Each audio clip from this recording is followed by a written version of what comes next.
Chinese government needs the public to embrace its vision, but in return, it's offering only a feast of struggle and bitterness. Chinese people aren't biting. Welcome to China Uncensored. I'm Chris Chappell, and I've got some great news for you. It's also a bit peculiar, so stay tuned for more on that at the end. China is determined to achieve the glorious rejuvenation of the Chinese nation. They want to make China great again, although God doesn't quite have the same ring to it. At least that was the message from China's second-in-command Li Qiang when he delivered the government's work report earlier this month, marking the beginning of the country's annual Two Sessions gathering. The Two Sessions is a political event that sees thousands of delegates and Chinese Communist Party members flock to Beijing to hear the government report results from the past year and present its targets for the coming year. It's like the weigh-in on The Biggest Losers, only it's somehow more exploitative. Members and delegates also participate in meetings on policy topics and pass new legislation. As a result, the Two Sessions is often hailed by official voices as Chinese democracy at its finest. And like any fine democracy, it's all happening under the watchful eye of an all-powerful, unquestionable, power-hungry leader, democratically. This year, the government set targets for another round of 5% GDP growth, the creation of 12 million urban jobs, and an increase in military spending of 7.2%. Hitting these numbers is an important part of the leadership's vision of national rejuvenation. But to get there, the country's economic engine needs to pick up the pace, something that looks difficult given everything. The Chinese property market is still dragging its feet after a years-long crisis. And tariffs are shooting up across the world, hitting Chinese exports, which have driven much of the country's growth in previous years. So the time has now come for the Chinese government to step up and take responsibility for the future of the motherland. Oh wait, did I say government? I meant the people. In his New Year's speech, Chinese leader Xi Jinping called on the nation to overcome challenges and pressure through hard work, resembling previous rhetoric of his when he told Chinese people to eat bitterness, a Chinese phrase for enduring hardship, in order to create a better China. And I gotta imagine the bitterness is even more bitter when the guy making the hardships is telling you to endure them. Forget a spoonful of sugar. He's given them a spoonful of horseradish to help the medicine go down. And to wrap up the Two Sessions, Li Qiang urged everyone to struggle unrelentingly for the great endeavor of the rejuvenation of the Chinese people. All this talk of struggling, bitterness, and hard work might inspire some CCP members, but unfortunately for the leadership, it seems unlikely that Chinese people more broadly will rush forth to heed the call. Because even though toiling away on a stomach full of bitterness certainly sounds fun, there are already strong signs that many Chinese people might want something different, given everything. You see, more and more have decided to abandon the beaten path of Chinese life and instead opt for lifestyles or attitudes known as lying flat and letting it rot. These trends have especially struck a chord with younger generations of Chinese people who are fed up with what they see as grueling work hours and high expectations in society and are choosing to go for a more low-key and stress-free existence instead. Instead of bitterness, they'd rather eat brunch. Same man. In fact, a lot of young people see lying flat as the only real option, since working hard in China's low-wage environment has become viewed by many as a dead end anyway, made worse by the high youth unemployment rate.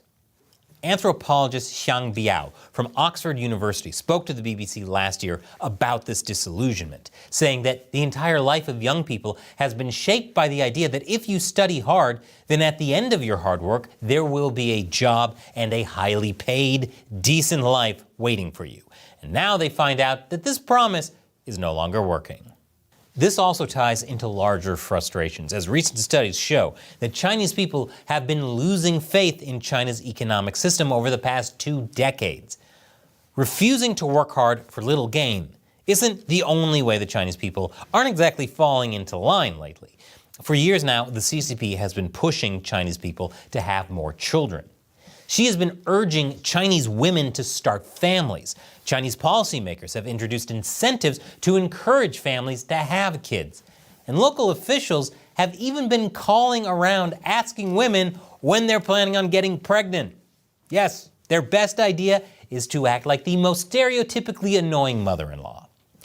But despite these brilliant efforts, the Chinese birth rate has somehow continued to plummet, as have marriage rates, which are often considered a bellwether for birth rates, given that in China, raising a family primarily happens between married couples.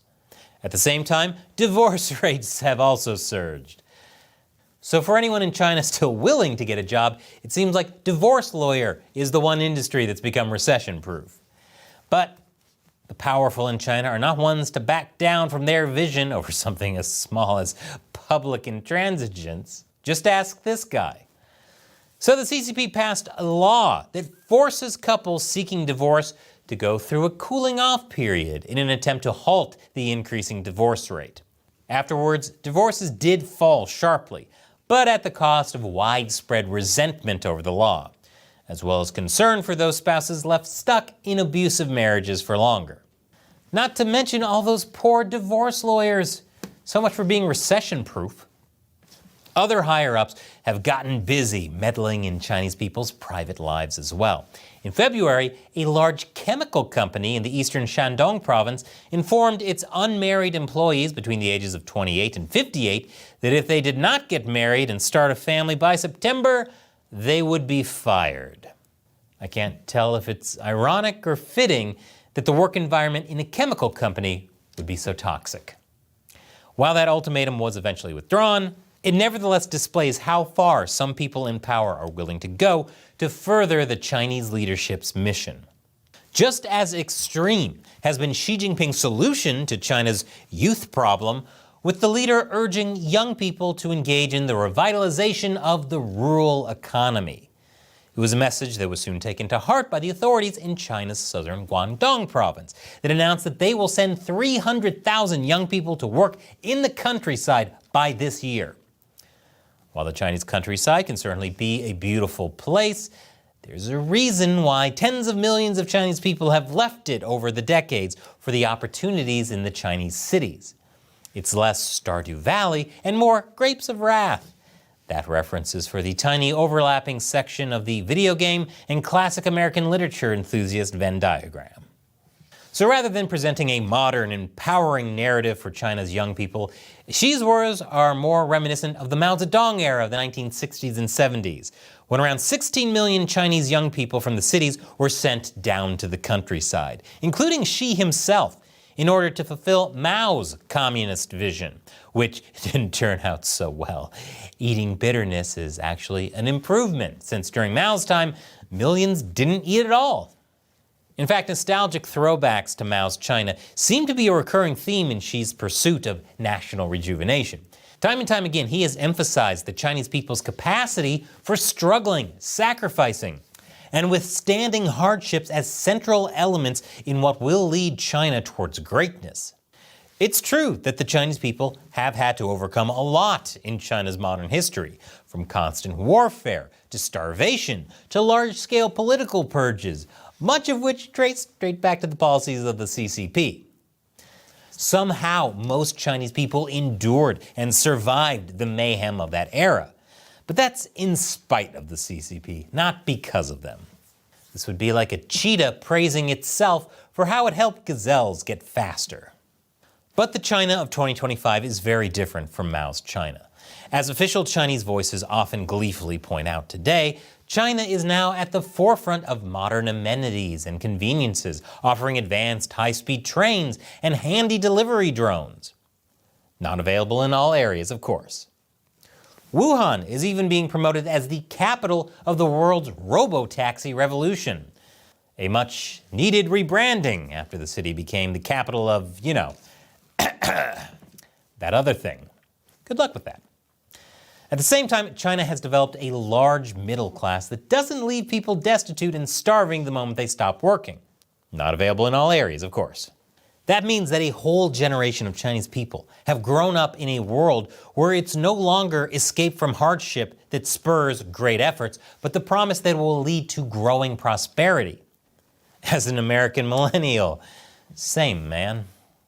In fact, there's a reason the CCP tied its legitimacy to the future prosperity of the nation after Mao. It was the only way to keep the exhausted, fed-up masses who had experienced endless war and gnawing starvation at all committed to the cause. Suffering is no longer enough. More and more people from the current generations are convinced that working hard in China doesn't bring prosperity as much as stress and burnout. So why should they work hard? Why not just settle for a minimalistic, low-budget lifestyle that allows you to get by while keeping more time for yourself?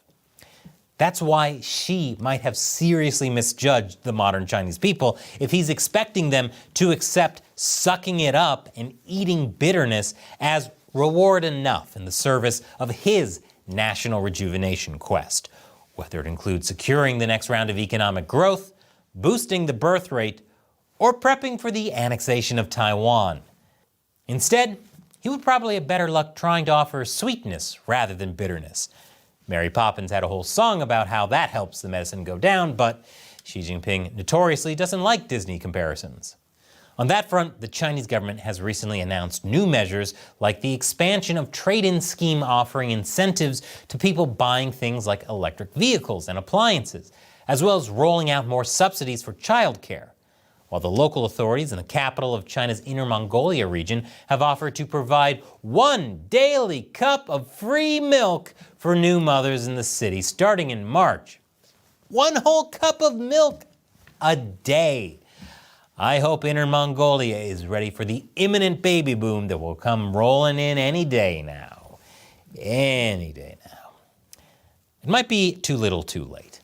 Even after such policies are rolled out, China remains a place where the government prioritizes investments in projects and industries over investments in its people. I know it's crazy that Chinese citizens can't feed, shelter, or clothe themselves off Taiwan being invaded. Could have sworn that one was on Maslow's hierarchy of needs. As long as that remains the case, it's difficult to see how and why the Chinese people should come running to fulfill the government's dream. Luckily, that's where the beauty of Chinese democracy comes into the frame. Because I'm sure that all the relevant parties can meet for next year's 2 sessions and talk openly and honestly about how to make Chinese politics work better for Chinese people. Unless, of course, someone doesn't 100% align with Xi, then it might be necessary to start dragging people out of the Great Hall of the People again. Don't worry, it's all in the name of democracy. That's how they're gonna mika. And now, the good news I promised at the beginning. Great news, actually, because you won. For 8 weeks, Apple had refused to approve our iOS app. They completely ghosted us. The company we worked with said they usually approve or reject an app within 48 hours, so something was a bit odd. 8 weeks. So we asked you to sign this petition, asking Apple not to censor China Uncensored. And then a journalist saw it and reached out to Apple for comment, telling them that 11,000 people had signed this petition. And did Apple perhaps have any comment about when the app will be approved or why it's being declined? And then, just a few hours after the journalist contacted Apple for comment, Apple suddenly approved our app with no changes, like nothing had happened. Total coincidence. What does this mean? It means that you won. That's right, you.